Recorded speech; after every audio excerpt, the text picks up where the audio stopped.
ating Panginoon, tayo'y laging natitipon upang matutong magmahalan sa pag-ibig na nakanta. Buhay ay nialay niya sa dakilang Diyos Ama upang atin ang makamtan. Buhay na wawalang hanggan sa piging ng ating Panginoon, tayo laging nagtitipon upang matutong magmahalan sa pag-ibig na nakamtan. Sa ngalan ng Ama at ng Anak at ng Espiritu Santo. Amen. Sumainyo po ang Panginoon. At sumaiyo rin. Humugot tayo ng lakas at inspirasyon sa Panginoon sa pagsisimula ng bagong linggong ito. Humingi tayo sa Kanya ng tulong para sa ating mga kanya-kanyang misyon. Upang tayo maging marapat, halina't magsisi muna para sa ating mga kasalanan. Tayo pong lahat, inaamin ko sa makapangyarihang Diyos at sa inyo mga kapatid, na lubha akong nagkasala sa isip, sa salita at sa gawa, at sa aking pagkukulang. Kaya sinasamo ko sa mahal na Birheng Maria, sa lahat ng mga anghel at mga banal, at sa inyo mga kapatid, na ako'y ipanalangin sa Panginoong ating Diyos. Kaawaan tayo na mapagmahal na Diyos, patawarin sa ating mga sala, at patnubayan hanggang sa buhay na walang hanggan. Amen. Panginoon, kaawaan mo kami. Panginoon, kaawaan mo kami. Kristo, kaawaan mo kami. Kristo, kaawaan mo kami. Panginoon, kaawaan mo kami. Panginoon, kaawaan mo kami. Yumuko tayo, maaring ibulong sa Panginoon ang ating intensyon. Dasal natin ang mga OFW, mga tumutulong sa atin.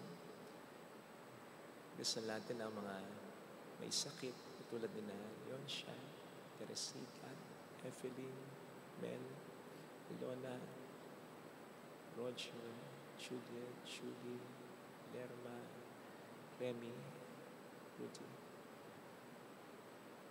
At ang mga nag-aalaga, nagtataguyod sa kanila. Sherry.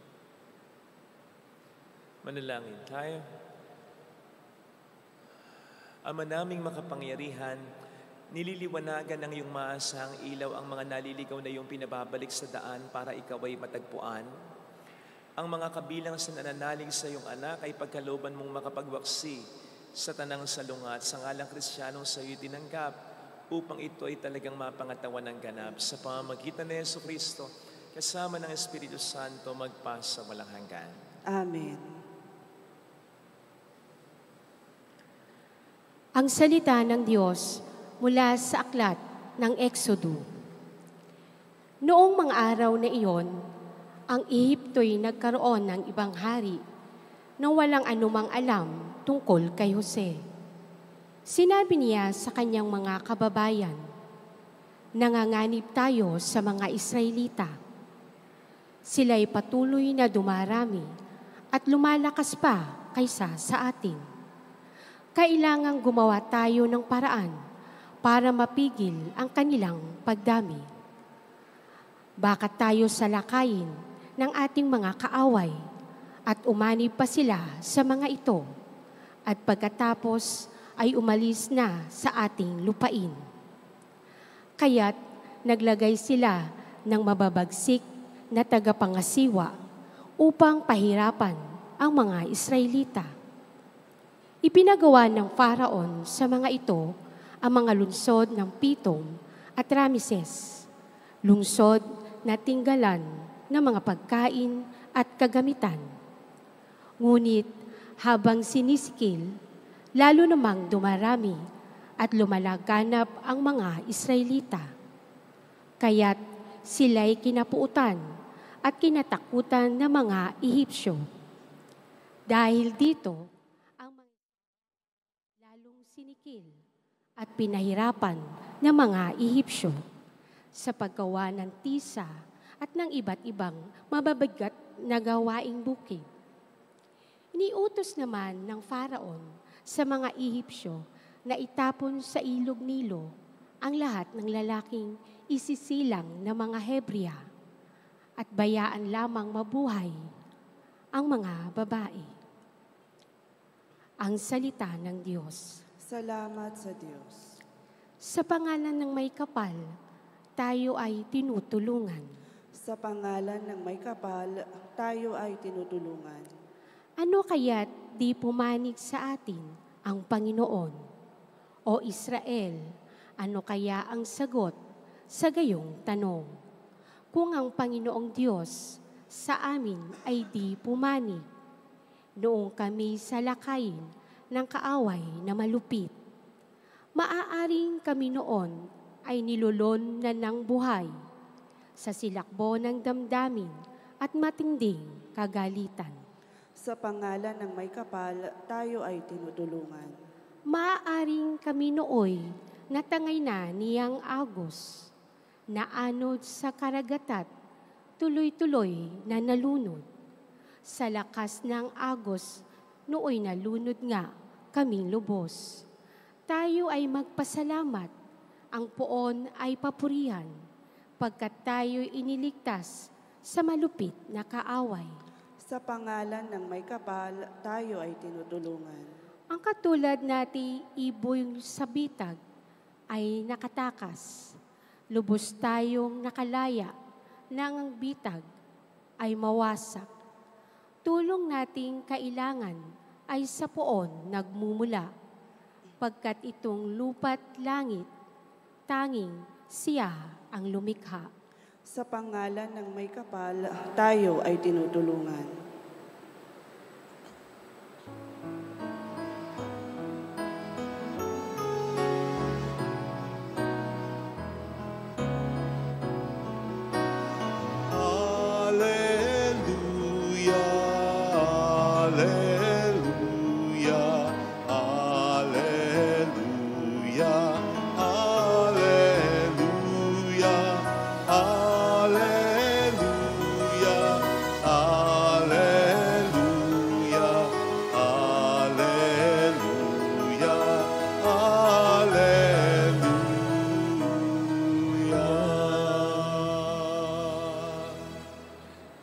Sumainyo ang Panginoon. At sumairin. Ang mabuting balita ng Panginoon ayon kay San Mateo.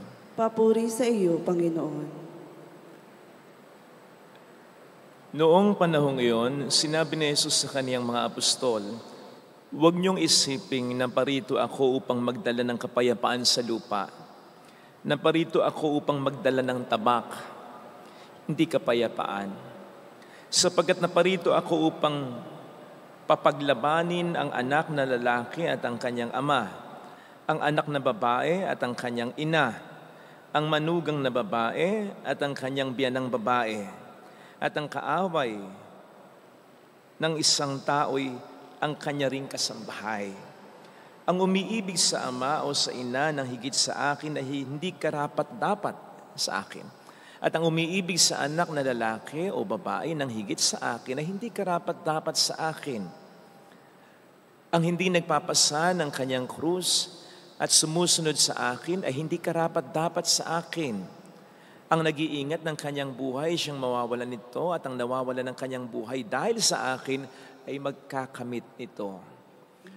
Ang tumatanggap sa inyo ay tumatanggap sa akin, at ang tumatanggap sa akin ay tumatanggap sa nagsugo sa akin. Ang tumatanggap sa isang propeta dahil siya'y propeta ay tatanggap ng gantimpala ukol sa propeta. At ang tumatanggap ng isang taong matuwid dahil siya'y matuwid ay tatanggap ng gantimpalang nauukol sa taong matuwid. At sino mang magbigay ng kahit isang basong tubig na malamig sa isa sa maliliit na ito dahil sa ito'y alagad ko, tinitiyak ko sa inyong tatanggap siya ng gantimpala. Matapos tagubilinan ang 12 alagad, umalis si Jesus upang magturo at mangaral sa mga bayang malapit doon. Mga kapatid, ang mabuting balita ng ating Panginoon. Pinupuri ka namin, Panginoong Hesukristo. Welcome sa Our Lady of Lasal at Quasay Parish kung saan ayos lang umiyak, sasamahan tayo ng mahal ay nasa pag-iyak at sa pagdarasal upang maging maayos ang lahat. Si Jesus ang prinsipe ng kapayapaan. Siya ang inaasahan nating magpaparanas sa atin ng tunay na kapayapaan. Lalo pat ang Diyos ay nangako din naman sa Isaiah 2 verse 4 na darating ang panahon na mamamagitan ng Diyos sa lahat ng mga bansa. Mag-ahatid siya ng kapayapaan sa lahat ng tao. Kaya't ang kanilang mga tabak ay gagawin nilang araro. Samantalang gagawin naman nilang karit ang kanilang mga sibat. Ang mga bansa ay hindi na mag-aaway-away. At sa pakikipagdigma, hindi na sila magsasanay. O diba? Napakasarap pakinggan yan. At si Jesus ang maghahatid sa atin yan. Dangan nga lamang, ang sinasabi sa Isaiah 2 verse 4 ay, sa katapusan. Hindi pa ngayon. Pagdating ng Panginoon. So yung sinasabi ng Panginoon dito, hindi siya pumasok sa mundong ito para magdala ng kapayapaan, kundi tabak. Ito yung sinasabi niya. Hindi pa ngayon. Pero pagdating ng Panginoon, kasi sa ngayon, bagamat naghahari na ang Panginoon sa mundo, hindi pa rin ganap. Ramdam pa rin natin, obviously, nandiyan pa rin ang pwersa ng demonyo. At hindi mo po pwedeng pagsamahin yung dalawang pwersang yan. Ang mabuti at masama, ang tama at ang mali. Ang standard ng Diyos at ang standard ng mundo. Pag sinabing mundo sa Biblia, isa sa mga pinatutungkulan nito ay ang mundo na nababalot pa rin ng impluensya at kapangyarihan ng Diablo. Kaya, normal na wala talagang kapayapaan. Ito yung tabak na sinasabi ng Panginoon sa Ebanghelyo na dala niya. Tabak not in a sense na makikipag-away tayo sa madugong paraan, magsasakitan tayo. Ayaw ni Jesus yan. Hindi yan ang dala niya. At hindi siya mag-i-initiate ng ganyan. Kaya nga sa kasaysayan, humingi ng tawad, paumanhin ng ating Santo Papa, Pope John Paul II, sa mga naging biktima ng pakikipaglaban ng simbahan para sa Diyos, pero sa madugong paraan. Sapagkat ayaw ng Panginoon yan. Natatandaan niyo po ba? Nang aarestuhin na siya, o hindi ba bumunot literal ng tabak si Pedro? At natapyas nito ang tenga ng isang opisyal, si Malco. Ano sabi ni Kristo? Pedro, ibalik mo ang tabak mo. Ayaw ni Jesus tayo magkagulo. Kaya lang yung gulo na naranasan natin ngayon ay dahilan sa ayaw umayon sa kanya ng mundo. Hindi naman mag-a-adjust ang Diyos sa gusto ng mundo. Sa gusto ng mga tao. Tayo ang dapat mag-adjust sa Kanya. At hanggat hindi tayo nag-a-adjust sa Kanya, hindi magkakaroon ng ganap na kapayapaan.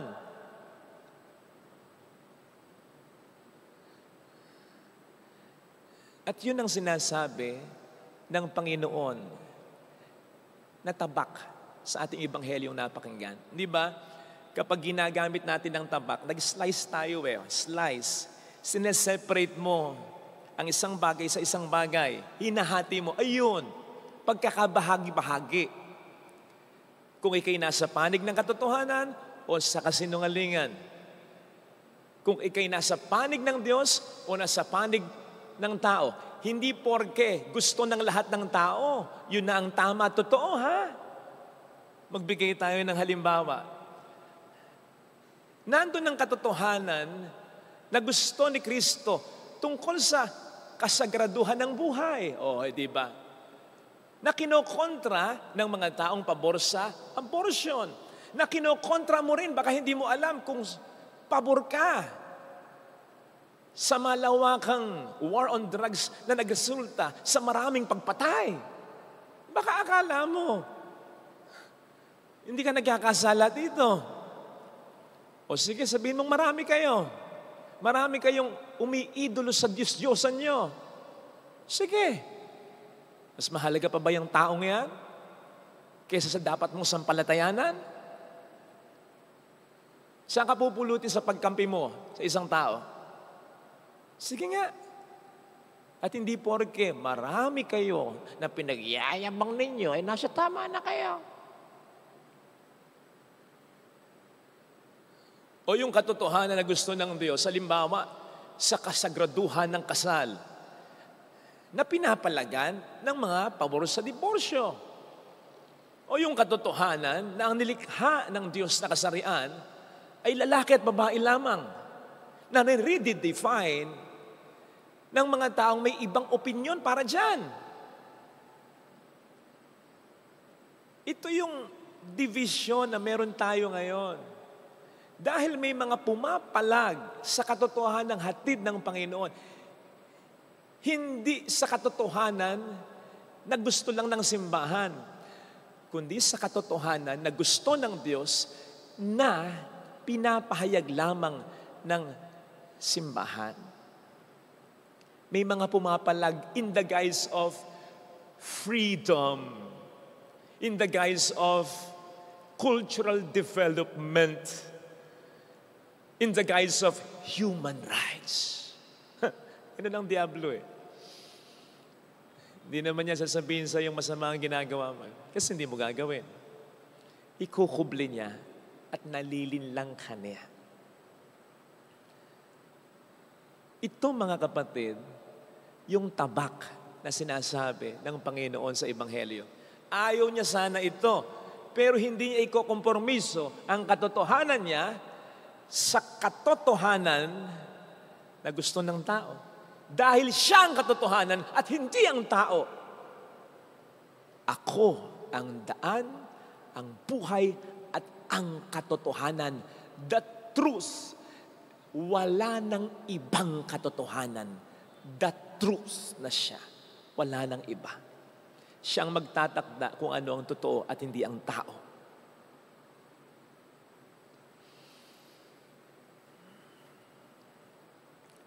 Merong expression na sinasabi yung iba.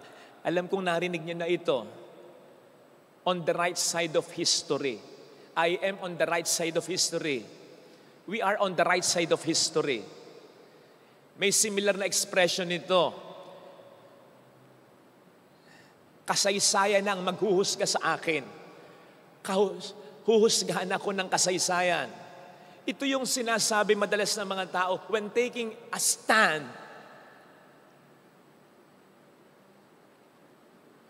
Para sa mga controversial na issue ng ating lipunan. Halimbawa, divorce. Ayan. Same-sex marriage. Ayan.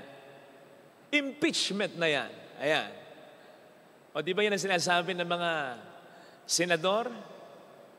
Kasaysayan na ang huhusga sa atin. Ang ibig sabihin nun, yung stand ko ngayon, huhusgahan ako ng tao pagdating ng panahon. Kung tama yung stand ko, kung ako'y naging pabor sa impeachment, kung ako'y naging balakid sa impeachment, ang kasaysayan ng maghuhusga sa akin, ang mga tao sa kinabukasan, pagdating ng panahon, may loophole doon. May loophole doon. Hindi maganda yun. Bakit? O sige, magbigay tayo ng example.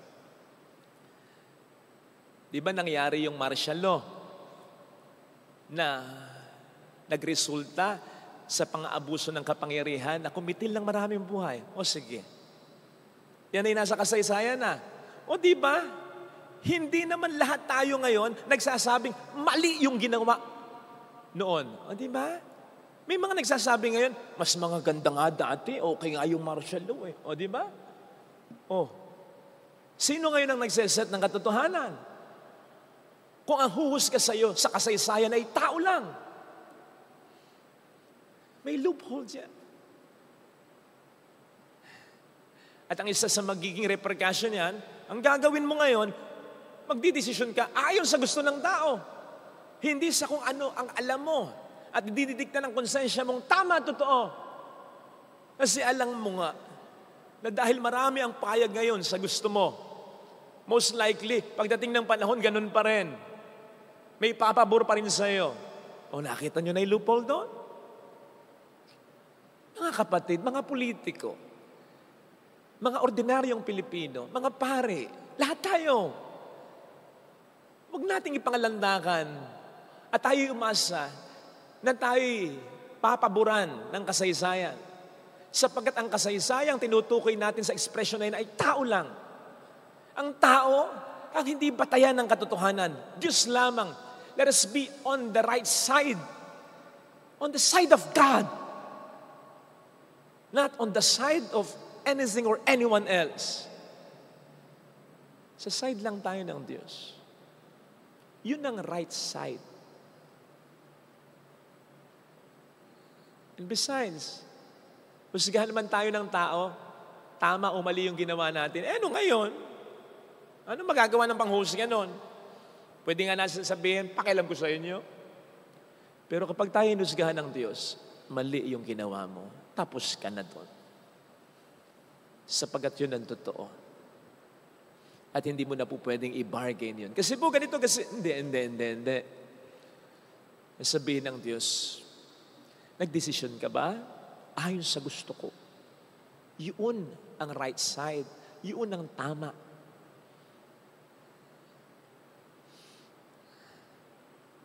Kaya sana mga kapatid, panindigan natin kung ano yung alam nating tama at totoo. Hindi yung kung ano yung alam lang natin batay sa gusto natin. Tingnan natin ang turo ng simbahan, ang banal na kasulatan, ang gusto ng Diyos na kailanman hindi magbabago. Doon tayo. At magkaroon tayo ng commitment doon. Ang sabi nga ni San Camilo ng Leles, ang commitment ay yung panindigan mo, yung sinabi mo, kahit wala na yung pakiramdam mo, nang sabihin mo ito. Kahit parang ayaw mo, panindigan mo. Dahil alam mong yun ang totoo, ayon sa turo ni Kristo. At mahirapan man tayo dito, tandaan lang din natin, yung sinabi ng Panginoon kay San Camilo ng Leles, nang siya'y nahihirapan na sa kanyang misyon, hindi mo gawain ito. Gawain ko ito. Relax ka lang. Kang matakot. O di ba yun din ang sabi ng Panginoon sa atin? Ang katakutan ninyo, hindi yung pumapatay lang ng katawan. Ang katakutan ninyo, yung pwedeng pumatay, hindi ko alam kung yun ang eksaktong salita, pero yung siyang may hawak, hindi lang ng ating katawan, kundi pati na ng ating kaluluwa. At yan ay ang ating Panginoon lamang. Please, God and not man. Yan ay katotohanan at yan ay stand na kailanman hindi natin pag-iisihan. Amen. Lagyan natin ang ating kanang kamay sa tapat ng ating puso.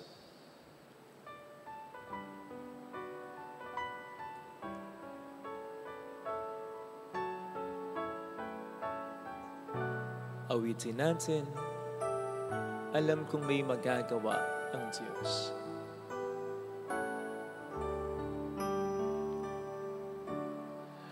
Alam kong may magagawa ang Diyos.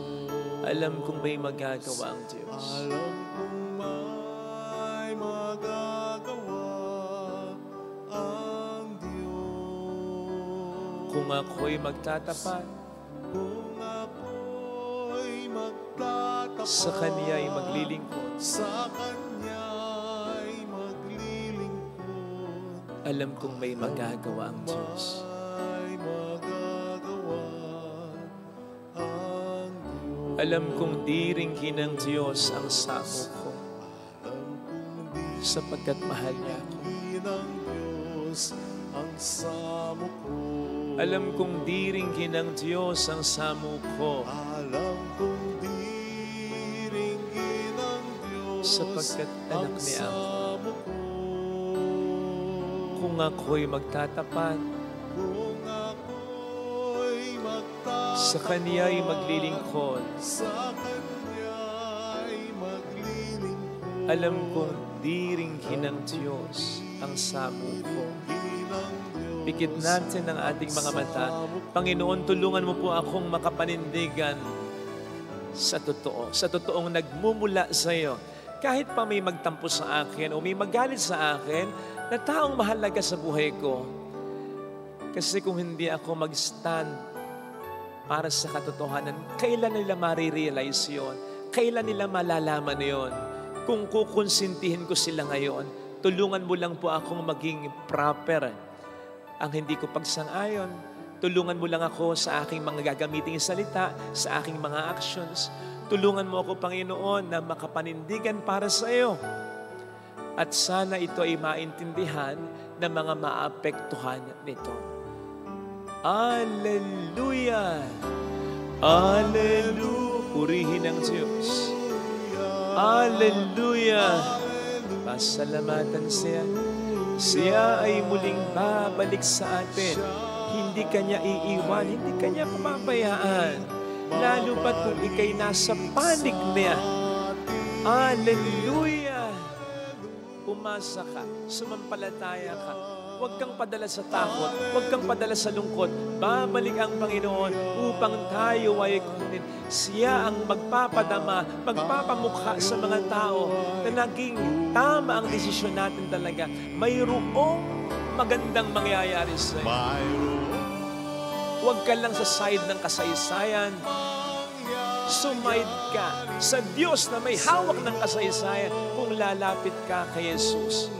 Sa totoo na galing sa Diyos at hindi sa totoo na ginagawa-gawa lang ng mga tao, mayroong magandang mangyayari sa iyo.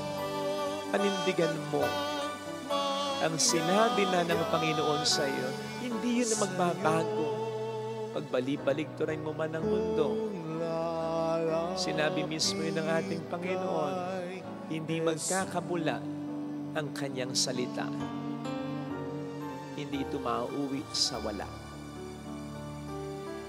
Papuri sa Ama at sa Anak sa Espiritu Santo. Kapara ng sa unang-una, ngayon magpakailanman at magpasawalang hanggan. Amen. Pag-aalay.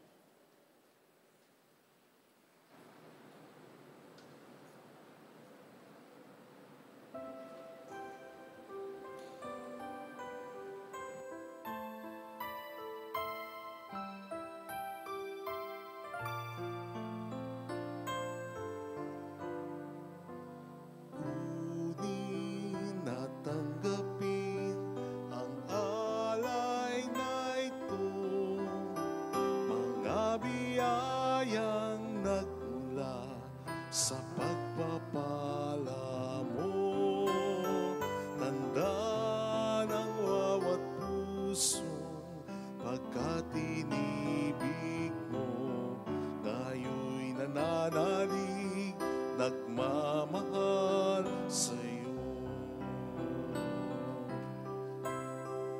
Tinapay na nagmula sa ng trigo, pagkain nagbibigay ng buhay mo,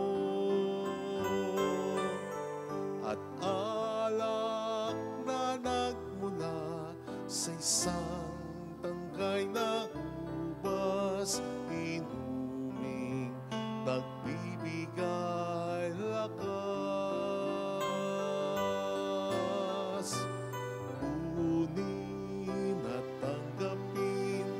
Ang alay na ito, mga biyayang nagmula sa pagpapala mo, tanda ng bawat puso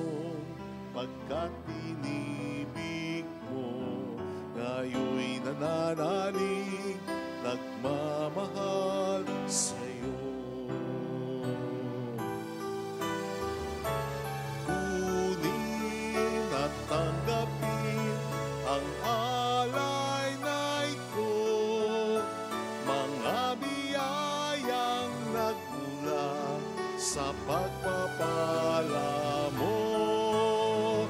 Handa ng bawat pusong pagkatinibig mo, ngayon'y nananalig, nagmamahal sa'yo.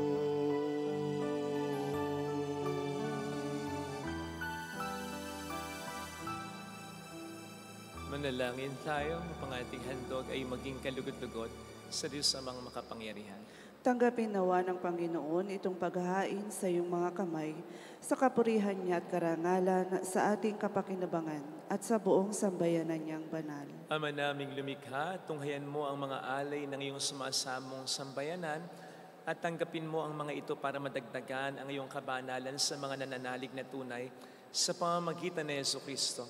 Kasama ang Espiritu Santo magpasa walang hanggan. Amen. Sumainyo po ang Panginoon. At sumaiyo rin. Itaas sa Diyos ang inyong puso at diwa. Itinaas na namin sa Panginoon. Pasalamatan ng ating Panginoong Diyos. Marapat na siya ay pasalamatan. Ama naming makapangyarihan, tunay ngang marapat na ikaw ay aming pasalamatan. Ikinalugod mong likhain ang sanlibutan na iyong pinagbabago at idinarangal sa pamamagitan ng iyong anak na kinalulugdan. Kaya't utang na loob ng iyong mga itinatangi at ng mga banal na kapiling mong lagi ang iyong paghiliw at pagkakandili. Kaya kaisa ng mga anghel na nagsisiawit ng papuri sa iyo nang walang humpay sa kalangitan, kami nagbubunyi sa iyong kadakilaan. Santo, Santo, Santo, Panginoong Diyos ng mga hukbo, napupuno ang langit at lupa ng kadakilaan mo, hosana sa kaitaasan. Pinagpala ang naparirito sa ngalan ng Panginoon, hosana sa kaitaasan.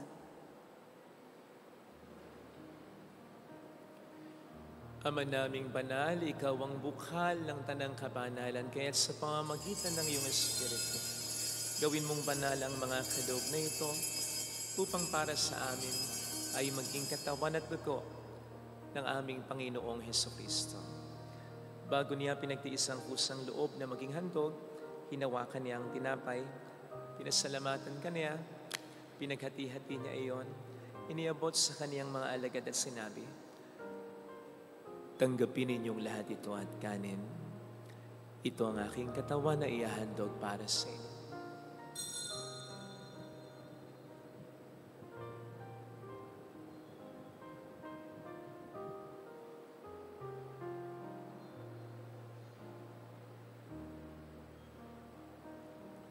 Gayun din naman ang matapos ang hapunan, hinawakan niya ang kalis. Muli kaniyang pinasalamatan, inibot niya ang kalis sa kaniyang mga alagad at sinabi, tanggapin ninyong lahat ito at inumin. Ito ang kalis ng aking dugo ng bago't walang hanggang tipan. Ang aking dugo na ibubuhos para sa inyo at para sa lahat. Sa ikapagpatawad ng mga kasalanan, gawin ninyo ito sa pag-alala sa akin.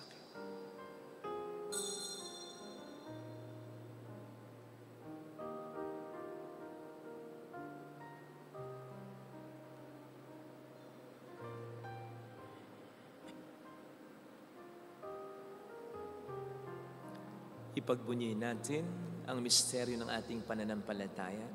Si Kristo'y namatay, si Kristo'y nabuhay, si Kristo'y babalik sa wakas ng panahon. Ama, ginagawa namin ngayon ang pag-alaala sa pagkamatay at muling pagkabuhay ng iyong anak. Kaya inialay namin sa iyong tinapay ng buhay at ang kalis ng kaligtasan. Kami nagpapasalamat dahil kami yung minarapat na tumayo sa harap mo para maglingkod sa iyo. Sinasamo namin kami na magsasalo sa katawan at dugo ni Kristo ay mabuklod sa pagkakaisa sa pamamagitan ng Espiritu Santo. Ama, lingapin mo ang iyong simbahang laganap sa buong daigdig. Puspusin mo po kami sa pag-ibig kaysa ni Leon na aming Papa, ni Dennis na aming Obispo at ang Tanang Kaparian. Alalahanin mo po ang mga kapatid naming nahimlay nang may pag-asang sila'y muling mabubuhay, lalo na sana ang aming mga ipagdarasal. Pagdasal natin saglit ang ating mga minamahal kakilalang iyumao.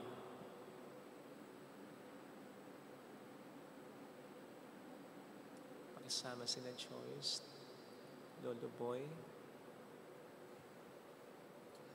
Miguel Arsenio Serio, Emer, Dionga Maria Jose, Eralito Ericson, Goring, Ada Dante, Benjamin Nelly Orio Isca, Mark, Ricky, Alfredo, Basilio Percy Gautiosa, Sally, Rodolfo, Alan, Romy, Luisa, Connie. Gayon din ang lahat ng mga pumanaw. Kaawaan mo sila at patuloyin sa iyong kaliwanagan.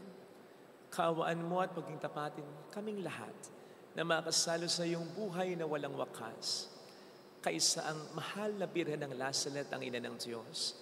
Isanusay ang kabiyak ng kanyang puso, lahat ng mga banal tulad ni San Camilo na namuhay dito sa daigdig ng kalugod-lugod sa iyo. May pagdiwang naman namin ang pagpupuri sa ikararangal mo sa pamamagitan ng iyong anak na aming Panginoong Jesucristo. Sa pamagitan ni Kristo, kasama niya at sa Kanya, ang lahat ng parangal papuri ay sa iyo, Diyos amang makapangyarihan, kasamang Espiritu Santo, magpasa walang hanggan.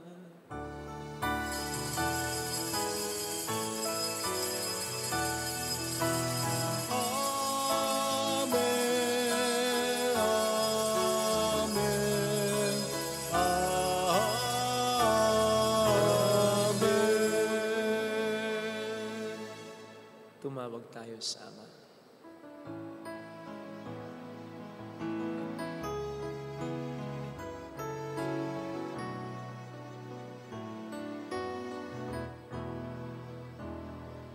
Ama namin, sumasalangit ka, sambahin ang ngalan mo, mapasa amin ang kaharian mo, sundin ang loob mo dito sa lupa para nang sa langit. Bigyan mo kami ngayon ng aming kakanin sa araw-araw at patawarin mo kami sa aming mga sala para ng pagpapatawad namin sa nagkakasala sa amin.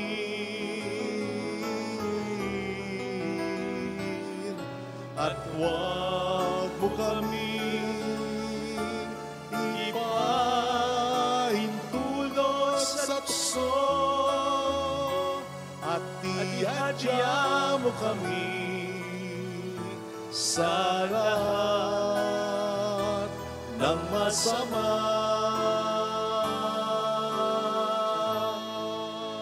Iling namin kami adya sa lahat ng masama, pagkalooban ng kapayapaan araw-araw, ligtas sa kasalanan, sa kapahamakan sa mga seryosong karamdaman. Samantalang aming pinaghahandaan ang dakilang araw ng pagpapahayag ng tagapagligtas namin sa Jesucristo. Sapagkat iyo ang kaharian, ang kapangyarihan at ang kapurihan, magpakailanman. Amen. Panginoong Jesucristo, sinabi mo noon, sinasabi mo rin sa amin ngayon, kapayapaan ang iniiwan ko sa inyo, ang aking kapayapaan ang ibinibigay ko. Tunghayan mo ang aming pananampalataya, huwag ang aming pagkakasala. Pagkalooban mo kami ng kapayapaan at pagkakaisayon sa iyong kalooban, kasamang Espiritu Santo magpasa walang hanggan. Amen. Ang kapayapaan ng Panginoon ay sumainyo nawang lahat. At sumaiyo rin. Magbigayan tayo ng kapayapaan sa isa't isa. Kapayapaan. Kordero ng Diyos na nag-aalis ng mga kasalanan ng sanlibutan, maawa ka sa amin. Kordero ng Diyos na nag-aalis ng mga kasalanan ng sanlibutan, maawa ka sa amin. Kordero ng Diyos na nag-aalis ng mga kasalanan ng sanlibutan, ipagkaloob mo sa amin ang kapayapaan.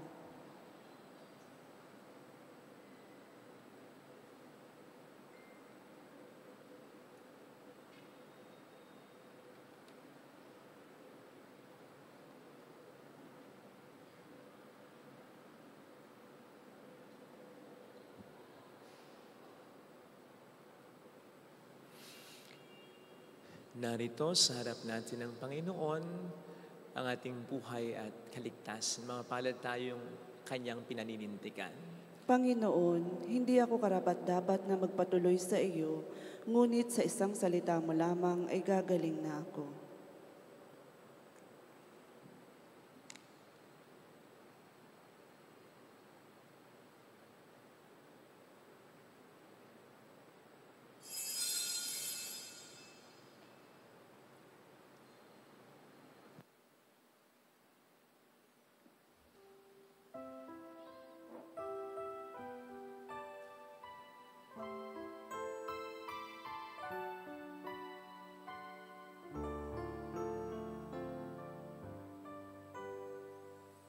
Kasama ni Kristo, ako'y nabubuhay sa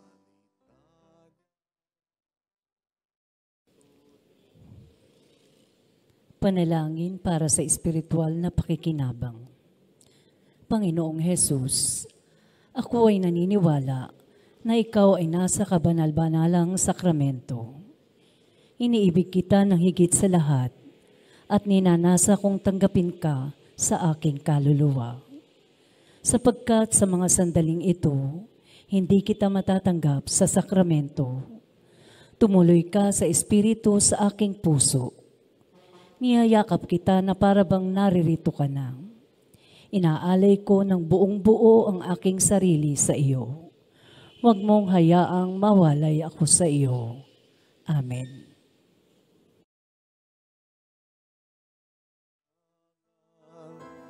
laban sa kasamaan. Kasama ni Kristo, ako'y nabubuhay. Salita niya'y bukal ng buhay. Ngayon nialay sa kanyang mga kamay, yaring aking buhay. Taglay kong liwanag sa aking daan, maglalayo sa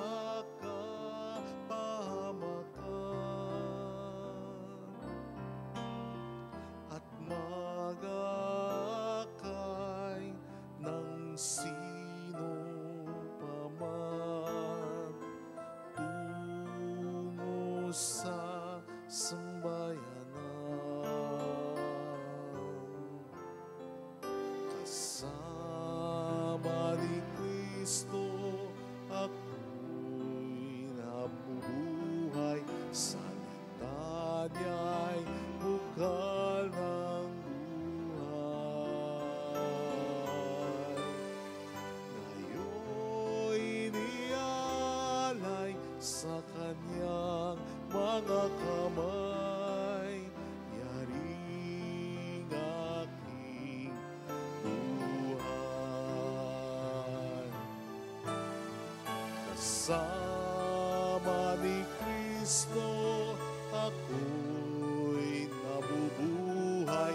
Salita niya'y bukal ng buhay. Ngayon nialay sa kanyang mga kamay, yaring aking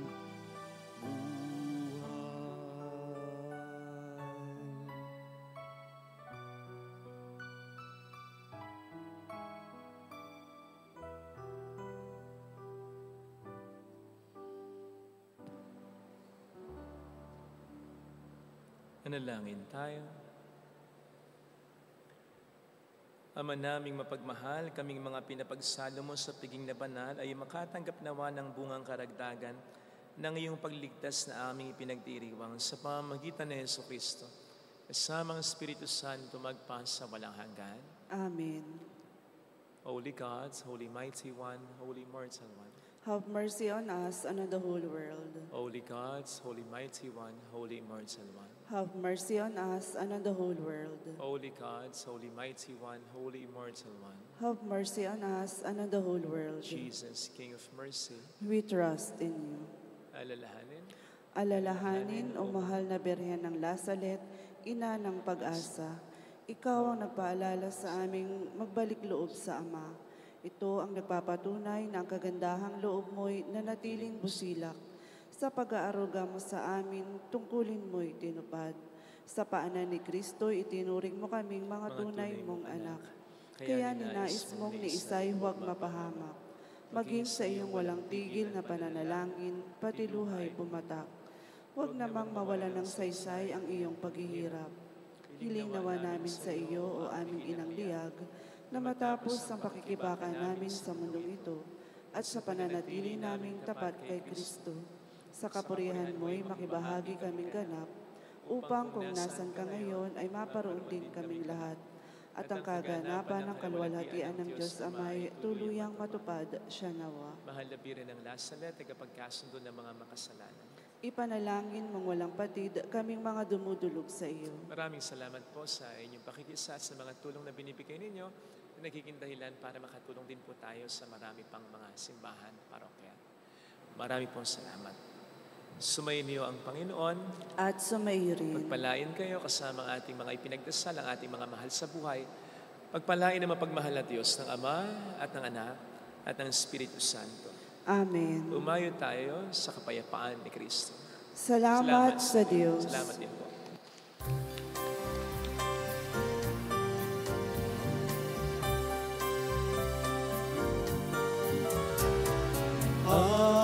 Aming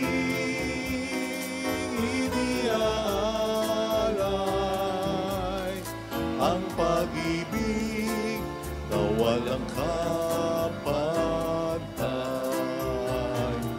Okay, sarap mabuhay kung may nagmamahal,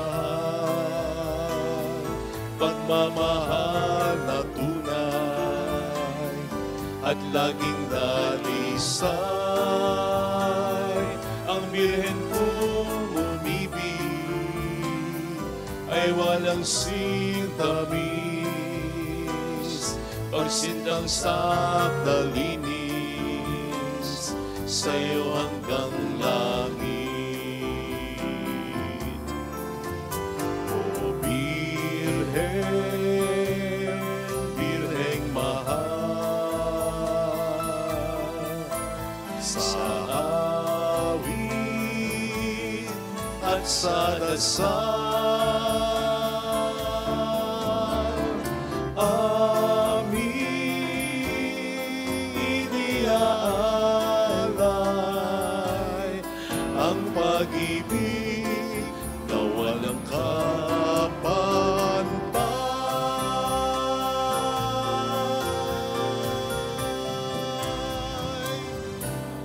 Salamat po.